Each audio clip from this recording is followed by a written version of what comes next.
সৌজন্যে smart solution.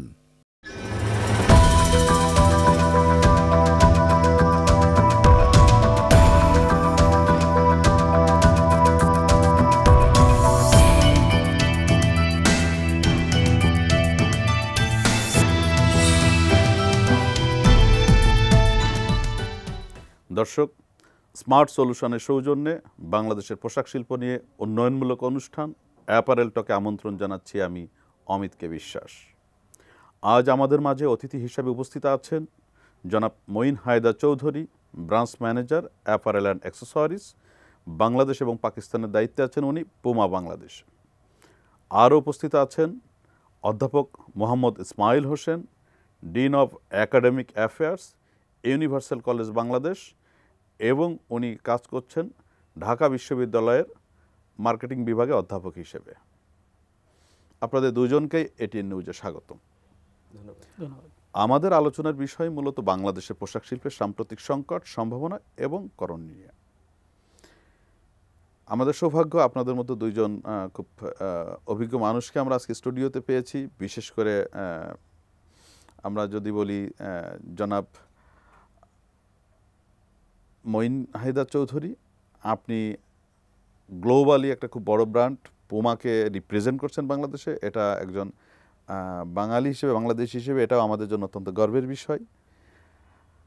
আমরা যদি একটু আপনার কাছ থেকে শুরু করতে চাই, আমাদের পোশাক শিল্পের অনেকগুলো ইতিবাচক অর্জন আছে আমাদের, কিন্তু আমরা যদি একটু গ্লোবালি দেখি যে ফাস্ট ফ্যাশনের যুগে আমাদের এখন যে ডাইভার্সিফাইড প্রোডাক্টের যুগে এসে আমরা এখনও কিন্তু বেসিকের পার্সেন্টেজটা আমরা বেশি করছি।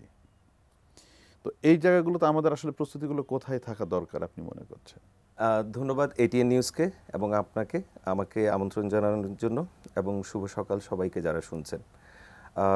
আপনি একটা খুব সময় উপযোগী প্রশ্ন করেছেন, এবং আমাদের এই ইন্ডাস্ট্রি আমরা যদি দেখি, এটা প্রায় 4 দশকের উপরে আমাদের এই ইন্ডাস্ট্রিটা আমাদের বাংলাদেশের জন্য একটা আশীর্বাদ হয়ে এসেছে, এবং আমরা কাজ করছি। এবং আমরা যদি পিছনের দিকে দেখি এবং শুরু থেকে দেখি, আমাদের ইন্ডাস্ট্রির এভ্যালুয়েশন যেটা হয়েছে সেটা অনেক আপনার পরিশ্রম, অনেক বাধা বিপত্তির পরে আজকের এই পজিশনটাতে আমরা আমাদেরকে দেখতে পাচ্ছি। এবং আমাদের গত বছরের এক্সপোর্ট আপনার ভলিউম ছিল প্রায় $47 বিলিয়ন, এবং আমরা যেটাকে টার্গেট করছি 2030-এর মধ্যে প্রায় 100 বিলিয়ন। সো আপনি রাইটলি বলেছেন যে আমাদের এখন পর্যন্ত আমাদের ফোকাসটা বেসিক এবং ভলিউম আপনার কোয়ান্টিটির দিকে। এবং আমরা যদি আমাদের বাংলাদেশের যেই ব্র্যান্ডরা কাজ করছে সেখানে যদি দেখি, ভলিউম এবং যারা আপনার বড় কোয়ান্টিটি এবং আপনার বেসিক স্টাইলগুলোকেই টার্গেট করে আমাদের বাংলাদেশের ইন্ডাস্ট্রিটাকে এগিয়ে নিয়ে এসেছেন এই পর্যন্ত। বাট ভালো কথা হচ্ছে যে ভ্যালু অ্যাডেড প্রোডাক্টের কাজ শুরু হয়েছে, এবং এটা শুরু হয়েছে বিগত 1 দশকই বলবো, হাঁটি পা করে।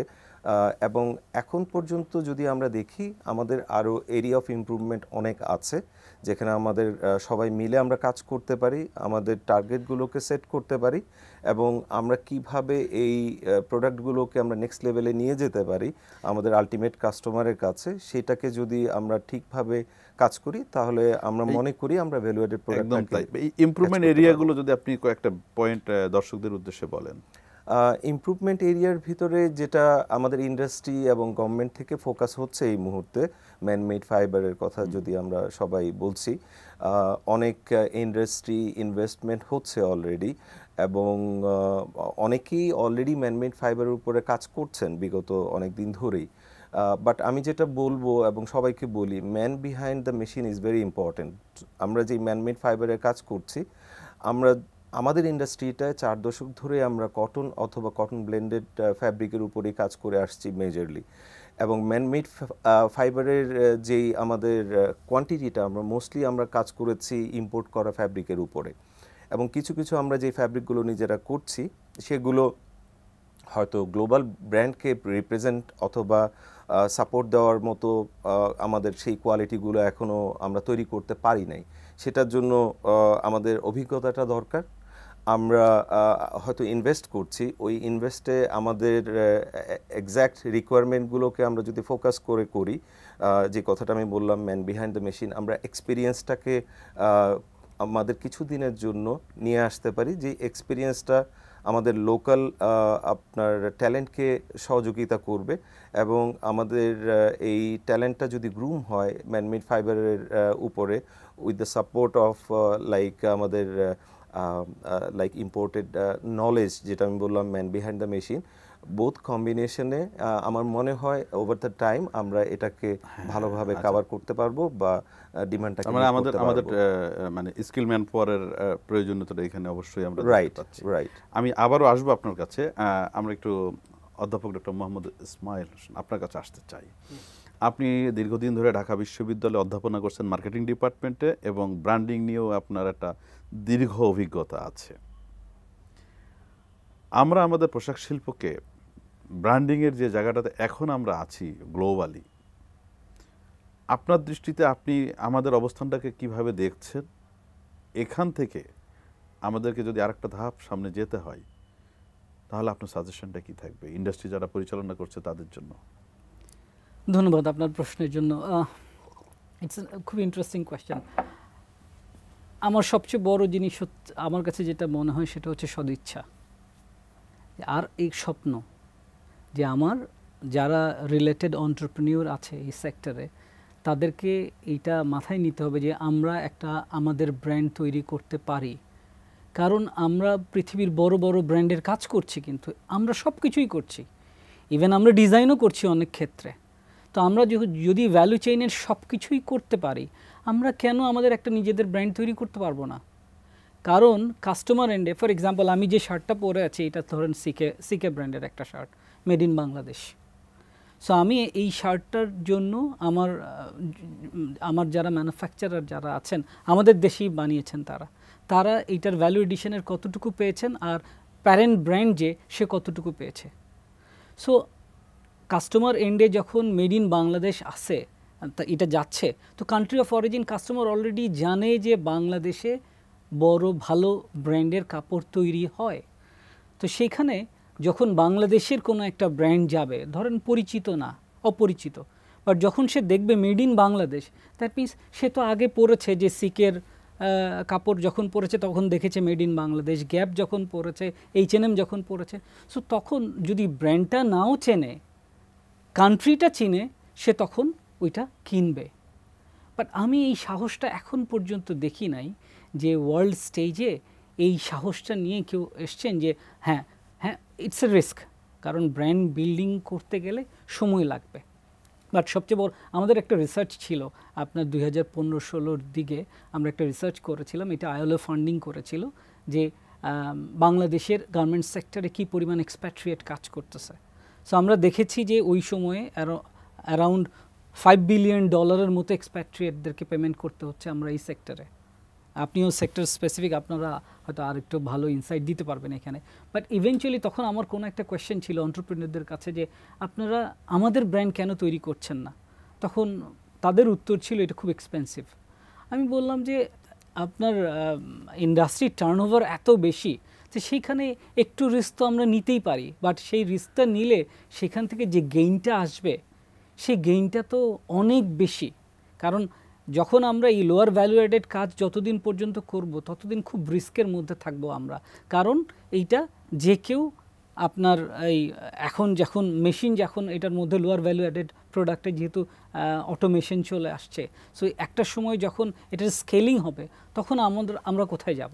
আচ্ছা, এটার সাথে বিজনেসের সাথে আমরা আমাদের যদি টোটাল সাপ্লাই চেইন ম্যানেজমেন্টটাকে একটু কনসিডার করি, সেখানে আমাদের কি সক্ষমতা বাড়ানোর সুযোগ আছে কিনা, আপনি কিভাবে দেখছেন এটা? এটাও একটা বড় একটা জায়গা। আমার যে এই ব্যাকওয়ার্ড সাপ্লাই চেইনটা আমার যে এখন যেটা আছে, যে বাংলাদেশের ব্যাকওয়ার্ড সাপ্লাই চেইন যদি বলি, this is one of the strongest.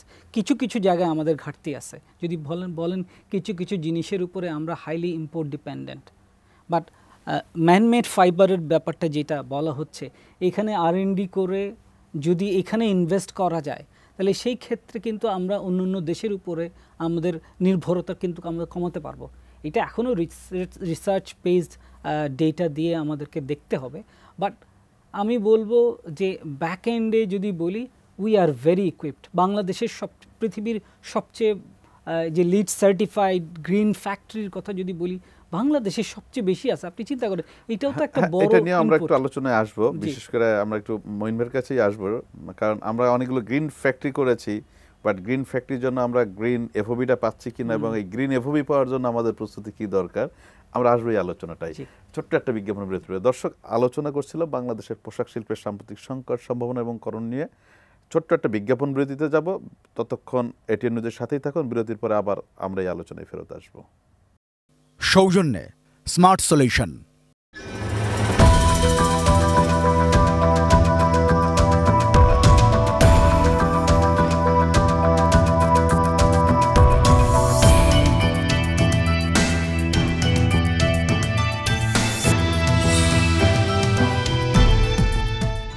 দর্শক, এতক্ষণ সঙ্গে থাকার জন্য ধন্যবাদ।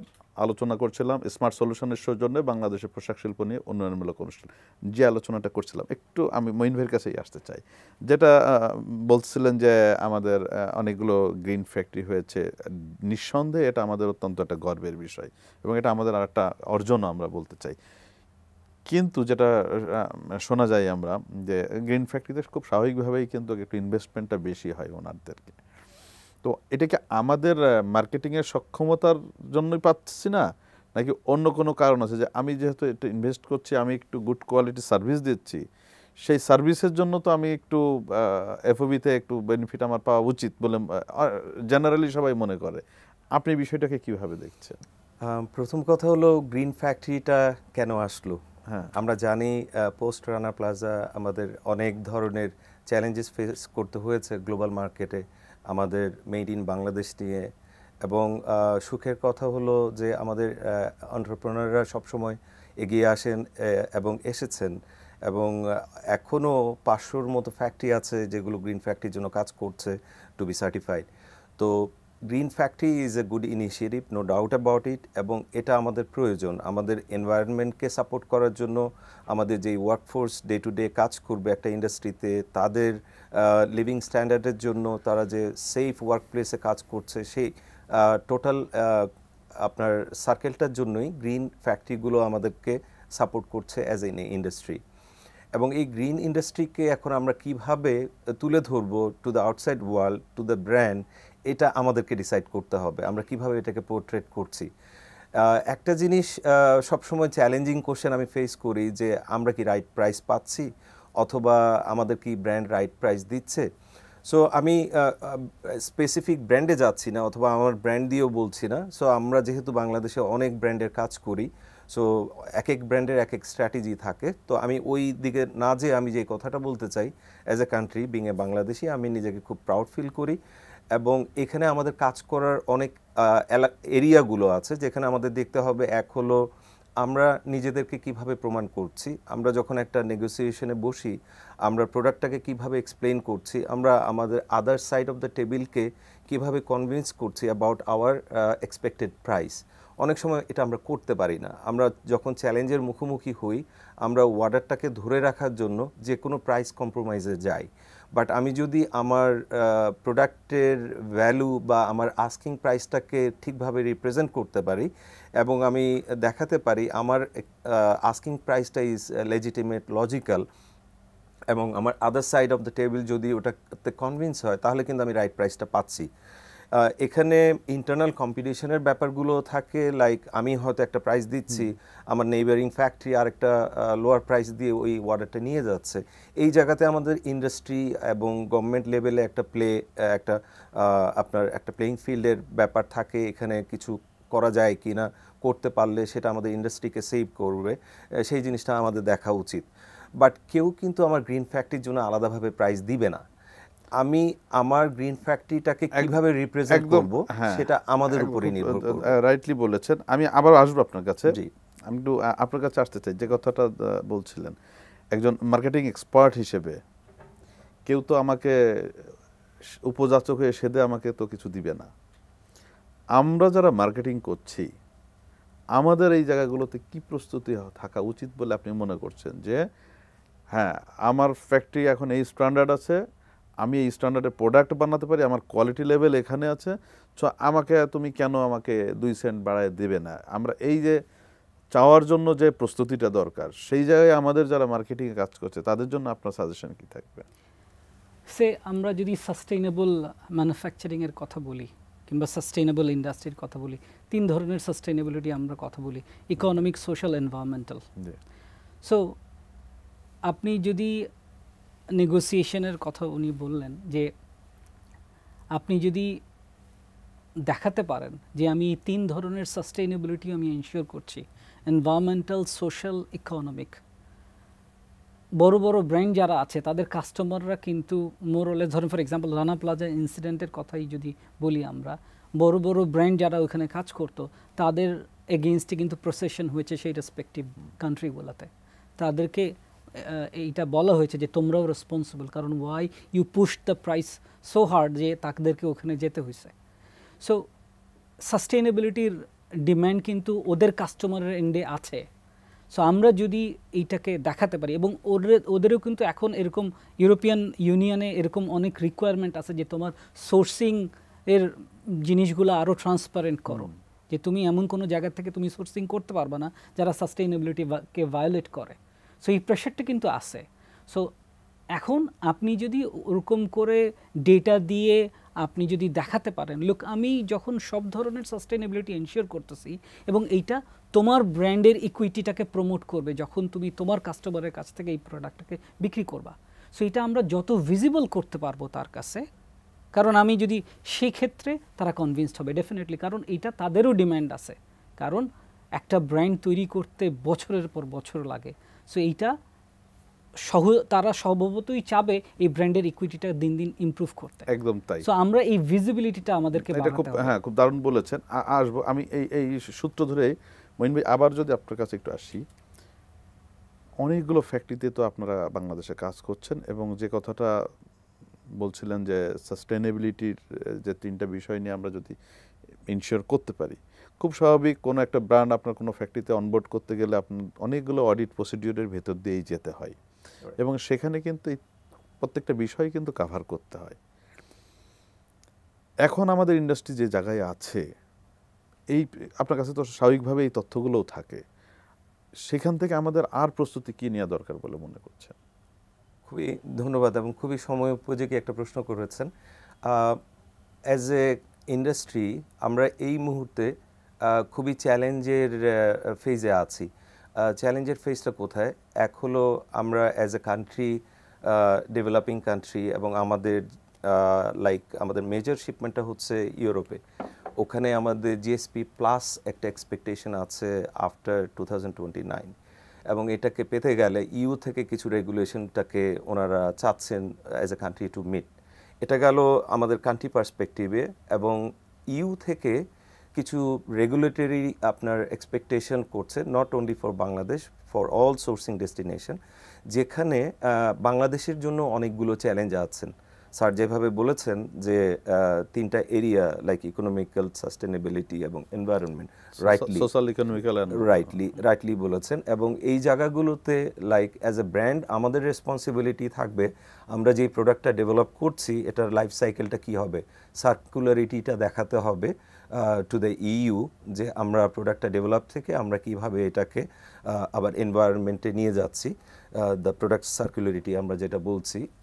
সেকেন্ড হলো আমরা যে কার্বন ইমিশন করছি টু প্রডিউস দিস প্রোডাক্ট, আমরা এই কার্বনটাকে কিভাবে অ্যাড্রেস করছি।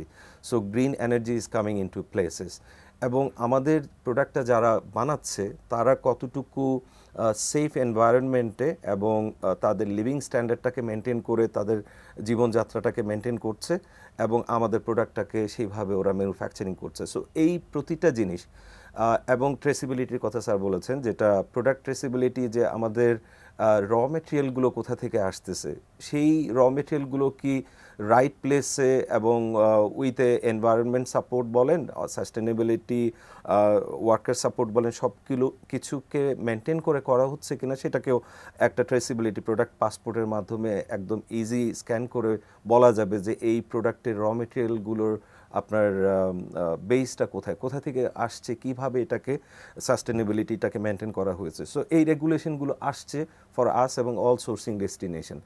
আমরা অ্যাজ এ কান্ট্রি আমাদের চ্যালেঞ্জটা একটু বেশি হবে, যেহেতু আমরা ডেভেলপিং কান্ট্রি। আমাদের অ্যাজ এ কান্ট্রি অনেকগুলো চ্যালেঞ্জেস আছে beside garment challenges. So as a country from like আমাদের প্ল্যাটফর্ম ফ্রম বিজিএমইএ বলেন বা গভর্নমেন্ট সাপোর্ট বলেন, সবাই মিলে আমাদেরকে দেখতে হবে এবং উইথ এ প্রায়োরিটি দেখতে হবে।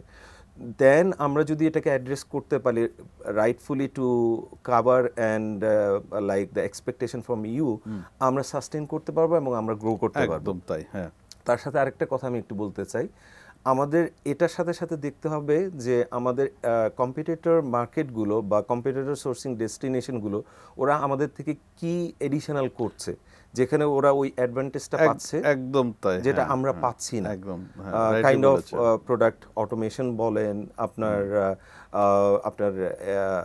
এখন রোবোটিক আপনার প্রোডাক্ট হচ্ছে, এবং যদি আমাদের প্রোডাক্ট হচ্ছে সিমলেস আমরা বাংলাদেশেই করছি এবং আমাদের ব্র্যান্ড থেকেও করছি, but robotic is something different. এটা হয়তো মাস স্কেলে হচ্ছে না, বাট যে ইনভেস্টমেন্টটা ওরা R&D-তে করছে এবং to showcasing to the world এবং ডিফারেন্ট ব্র্যান্ডকে যে অ্যাজ এ ম্যানুফ্যাকচারার আমরা কোন স্টেপে গিয়েছি এবং কিভাবে একটা প্রোডাক্টটাকে করছি উইথ এ রোবোটিক সাপোর্ট এবং টু মিনিমাইজ ওয়ার্ক ফোর্সেস। হয়তো আমরা blessed with lot of man power, but এই জিনিসগুলো যদি আমরা কনসিডারেশনে না নেই, হয়তো রোবোটিকটা আমাদের জন্য too early at the moment, but automation এবং আপনার support with like ERP system বলেন, SAP সিস্টেম বলেন, দ্যাট ক্যান গিভ আস। তবে অটোমেশনে এখন বাংলাদেশে কিন্তু অনেকগুলো ডেভেলপমেন্টই হচ্ছে, বাট আমার মনে হয় আরো সুযোগ আছে, আরো সুযোগ আছে। অনেক ধন্যবাদ আপনাদের দুজনকে আজকের এই অনুষ্ঠানে উপস্থিত থাকার জন্য। নিশ্চয়ই আবারও অন্য কোনো প্রোগ্রামে আপনাদেরকে আমরা অন্য কোনো বিষয় নিয়ে এই আলোচনা স্টুডিওতে পাবো, এই আশাবাদ ব্যক্ত করে আজকের আলোচনা শেষ করছি। দর্শক, আলোচনা করছিলাম বাংলাদেশের পোশাক শিল্পের সাম্প্রতিক সংকট, সম্ভাবনা এবং করণীয় নিয়ে। আগামী কোনো অনুষ্ঠানে অন্য কোনো অতিথির সাথে নিশ্চয়ই আবারও দেখা হবে। ততক্ষণ এটিএন নিউজের সাথেই থাকুন।